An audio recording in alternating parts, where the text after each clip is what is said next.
Voilà, grand peuple de la RDC. Ngai wabino muyomba, ngai manseba, ngai ngwashi, tope ngai noko Clovis, na pesi bino mbote et na souhaite bino welcome na émission ya Noko Clovis Time. Émission ya Noko Clovis Time bandeko et salami na Congo et Sengo TV pour na komemela bino ba information oyoyo yo nangai grand peuple de la RDC tozanango besoin parce que ozana besoin ya koyeba eloko nini ezoleka na mboka na yo grand peuple de la RDC.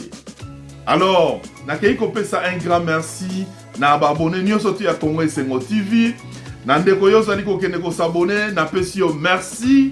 Nandeko yo oko partager, oko like vidéo ya Congo et Sengo TV, un grand merci. Alors, bo ba maman papa ba ndeko ba bilenge to sangana longo to démarrer émission na biso ya Noko Clovis Time elongo. Je compte 1 2 3 boum boum boum. Article 5 de la Constitution. Autrement dit, article 5 Yamobeko Likunzi. Ilobiboye. La souveraineté nationale appartient au peuple. Wanezaki flash ya émission ya Noko Clovis Time. Alors bandeko, lelo yo tozokende kolobela potentialité ya remaniement ya gouvernement. To biso nyonso tozali ko déplorer que non gouvernement Fachi 1 eza na ba ministre mususu ba utaki bisika na otanga ba place ba audité mais bisika oyo bazaki pena na compétence te ba koti na gouvernement mais makambo ezotambola pena bien te et tozokomona yango parce que tomoni neti ke awa na période ya confinement. Na période ya confinement awa bandeko tomoni batu oyo bazalaki na nde babengi na anglais front line. Batu bazali ko soigner batu na ba COVID-19. Présidence de la République elobi ke non babimisa ba millions po ete ba ndeko wana nyonso tu ba se retrouver. Mais ba ndeko mbongo wana ekei na onka boye wana ezani eza médiocrité mutu aza na mutu ya ministère wana aza voma na nini donc ton toche bar anga ye Congo pa yo mona pi mutu oke sa musala oyo ya au risque o motivé te yo za mbongo wana ochango na libenga na yo yango wana peuple congolais mutu bato ba détourner mbongo wana pona ba ndeko bazaki na de balobi na anglais bazaki na front line bazaki na ligne ya liboso bana ko traiter bato bazaki ko bela ba COVID-19 wana esengeli donc litie lilie eke na nzela na bango. Il faut litie lilie eza na nzela na bango bandeko. Tokotika bango ndenge wana te. Soki totali na nini gouvernement ndenge ezalaka wana bandeko. Gouvernement ndenge ezana ezali na nini tobengi nini ezalaka na conseiller juridique ya gouvernement ezalaka ministre ya justice. Mais ministre ya justice autaki kozwa ba nini ba proposition ya projet Nina Kuda Sakata. Aziango sans kolakisa mutu asali makambo na ndenge na atindi na Assemblée nationale. Andeko wana pe nyonso tu wana eza ba médiocrité Eza malamu pena te, eza malamu te. So toke isu su côté net ya finance. Totali na programme ya 100 jours. Na programme ya 100 jours, na programme ya 100 jours, autolo gouverneur à banque à lobby na biso ke mbongo ezalaki te. Mais bimisa mbongo na réserve. Bimisa mbongo na réserve nationale. Wana nyonso to eza nini? Eza médiocrité bandeko. Yango wana bandeko, ngai noko na bino na kopesa proposition ete gouvernement oyo ezokoya. Bon. Il faut que tu bato yo basengeli vraiment bazana nani. Topesa net exemple. Noko nanga fachi. Bon, avant na pesa exemple. Noko nanga fachi. Tant ozo sala remaniement ozoya. Ngai na pesa yo conseil en tant que noko na yo. Ko nommer bato oyo bazana, nommer gouvernement oyo ya ba technocrate. C'est-à-dire bato oyo parce que bato oyo bayebi pena matière wana oyo sengeli. Bato oyo bazana intégrité morale. Tozaneti na ministère ya santé. Aux uneti, na pes exemple, au nommé neti le prix Nobel, Dr Mukwege. So des autres ont nommé Dr Mukwege dans le ministère, le vice-premier ministre, ministre de la santé, Dr Mukwege. Donc déjà dans nous temps au Tchèda, on montre Dr Mukwege. Au moins on a déjà occidentaux, Fachi Béton apesi un signal fort. Quand on a nommé kaka, on nommé kaka Dr Mukwege. Au moins parce que Dr Mukwege na ndenge mo azawana. Ana na carnet de kaka côté na mono. Na connaissance na ye. Na mili oya africain taka. Ba yebi yenga salaka. Déjà ba radia na confiance na ye. Comme Kobima prix Nobel déjà et c'est déjà crédibilité mondiale. Voilà. Donc voilà muto boya makamna oloba. En tout cas, na évité na olobani. Muto le roi docteur Mukwege a déjà la crédibilité mondiale. So che vice-premier ministre chargé à Nini, vice-premier ministre chargé à santé. Déjà, ils ont un signal fort. L'investisseur baoya karapona docteur Mukwege. Token na nini neti na finance. Vice-premier ministre, ministre ya finance. Abe Chole.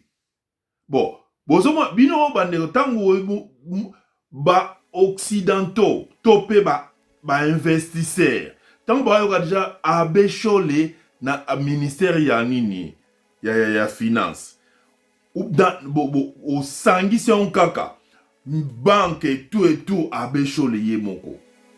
Au tche Abe Chole. Déjà, dans nous Abe Chole charisme. Aza mutute ke non bateau, ba ministre no tchagana. On nommé ministre pas basu fufu ba tchena mutu. Bidon o ezo laksana no ke non a o sepelande ni na obonga na vie. Ndeni na oyiba. Wana sepelande ni na oyiba. Est-ce Abe Chole na ngwa ki tcha Abe Chole mais bon bino ba congolais de partout. Nani akoya ba nommé Abe Chole vice-premier ministre, ministre à finance et banque. On a créé, on a Fachi Béton. On a créé ministre, vice-premier ministre, ministre de finance et banque. Donc on doit contrôler la banque centrale. Donc il y a mon PK gouverneur à banque. Abe Chole. Bon, vous voyez, il y a un charisme Abe Chole. Nana Moya, Abe Chole, Fufu na mutu. Donc, on a que Abe Chole, dès qu'on nommé déjà Abe Chole, Abe Chole déjà a pensé, Des aboyés, il faut na ça l'effort. Yaya wana sortant. Yaya wana sortant. O abendaka 627 000 $ par mois. Il faut na luka par quel mécanisme constitution zo permettre ngana réduire pena salaire na ye. Abbé Chole. Kariza, binomo boyebi Abbé Chole. Abbé Chole pa banga anete. Ponera zana amona pe muta obangisa ete. Abanga ate. Oyo ezana munoko ne alobi. Oyo ezana mutu na ye asali. Oyo kaka ezana intérêt ya population. Binomo boyebi Abbé na élection ya 2018 en décembre. Abbé Chole pas à que voter. Azo kota kaka boye. Mbala moko China rambo pas au bima.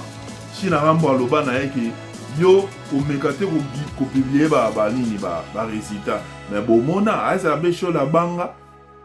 Abbé Chole banga te aloba o ezali na mun o ya yebi alobaki. Donc mutune ti Abbé Chole tie ministre à finance. Est-ce que bato ba neti ba biloko neti bimagina ba réserve ya nini?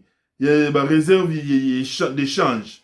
Nenge bimaki na nini na programme à 100 jours. Abbé Chole Rolex en monte. So bo forcer abimi à expliquer peuple. Boye achaka mnokone na pochite. Abbé Chole mama na charisme. Alors to continue ozu penana nini na ozu sikoyo na secteur ya nini oneti tolo baneti na budget vice-ministre ya vice-premier ministre budget plan et aménagement du territoire niati penana ni nani président Senko eza abe utengi sur utengi président Senko déjà ozotinda un message, un signal très fort ba occidentaux Fachi Béton a confié finance, a confié justice, finance na l'église catholique, justice église protestante. Mais nini te nini na studio sanga église de réveil. Église de réveil te. Ngala monte église de réveil mais na lobby ki église de réveil te. Parce que dans l'église de réveil tokutaka ba pasteur ba pakolaka ambi na sepso. Donc to tcha bango te. Pour déjà mutu atchaka ambi na sepso. Yo exemple pasteur o atchaka ambi na sepso. Abi pena etando ike. Azolo bane pena ki azolo luka place ni na olia. Oh bata Fachi mikolo ba na présidence ba mabo makasi. Pasteur. Ya mwana pona nga église de réveil bobo demeri ko tiama bolongo kana si bozala côté bozala ba faire. Église catholique, église protestante. Tu pesi finance na catholique, tu pesi budget, économie protestante et Fachi Yomoko okumbeli masolo. Donc, on a un exemple où on a pesi pour un signal fort.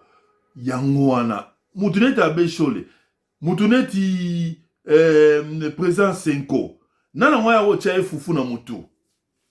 Nana mwaya wo ebisa yeke bimisa mbongo au moment ya lino bimisa mbongo te. Yangwana bande ko ba congolais de partout. Il faut to conseiller Fachi pour Fachi ada président ya ba congolais. To conseiller ligne auto lingi amema remaniement ozoya bientôt. Acha asala gouvernement des technocrates. Mutu oyo azana ba valeur. Mutu oyo omoni ezana ba signal mususu kaka. Donc tango cheneti mutu neti Abbé Chole. Déjà dans nos populations congolaises, ezala oba na mboka, ezala oba na diaspora. Déjà dans nos bateaux, na confiance. La confiance ou le fait que l'article 5 de la Constitution lobby, la souveraineté nationale appartient au peuple. Ce que le peuple wana appelle ça la souveraineté. La souveraineté. C'est déjà ça tient confiance na déjà dans le gouvernement. Makamego marché. Au moins que paf. Makambo efungwami. Ba investisseur ba komi ko ya ba ke abesho la zakuna. Église catholique ba yebi ba sera toujours derrière population. Donc makamama longo ezala kuna. Voilà gouvernement Otozo Zela, gouvernement Fachi 2. Ya mona Tozo Zela. Mais ngai te ngana ngapena technocrate mais bon nommé ngate ponga naza mutu ya église de réveil. Biso bata église de réveil to tchaka ba ambi na ba sepso. Donc biso te ngana mutu église de réveil nga noko Fachi ko nommé ngate ponga naza mutu église de réveil. Biso bata église de réveil na ba ambi na ba sepso ba opakolanga poudre na mutu. Ba tango na fufu. Tango no nommé nga ba zu fufu ba tchenga na ondo lugandeni na ko yiba ndeni non. Ngai te, ngai ngani te, ngai na longue na ngai. Nga onome nga te noko na nga Fachi. Ngai te. Nga na mutu église de réveil, nga na sengi nommé Abeshol na finance. Ba na président ya Senko. Onome na économie. OK na nini na protestant ba papa wana oyo baza pena na nini na ba na éthique. Basa na mayele éthique ezali valeur aux populations ont respecté. Voilà. Peuple congolais de partout. Ngai noko na bino, voilà contribution na ngai pour na gouvernement oyo ezakoya. Na pesi ba élément mibale. Na pesi type ya batu oyo esengeni noko na miso Fachi a nommé dans le gouvernement Oizoya. On a coupé sa signal fort. Na pesi na lobby docteur Mukwege na santé. Parce que docteur Mukwege déjà a na ba valeur oyo monde entier muta ko contredire ngo azati. Obima déjà prix Nobel. Parce que so ba que non na gouvernement Fachi tozana il s'agit d'un monsieur qui est là. Aza prix Nobel ya paix. Izelo munene ndenga mukete. Voilà bandeko bo s'abonner na Congo Sengo TV. Ngai wabino noko na bino Clovis na suki na pona édition oyo nde tokutani na prochaine édition. Merci beaucoup. Ciao. Nabalae Zambe ya estere Yawe salanga nabalae Nabala na pesa benfite na ngai ba invitation ya sonite Oyo nzambe ya benvitation Mezo given azali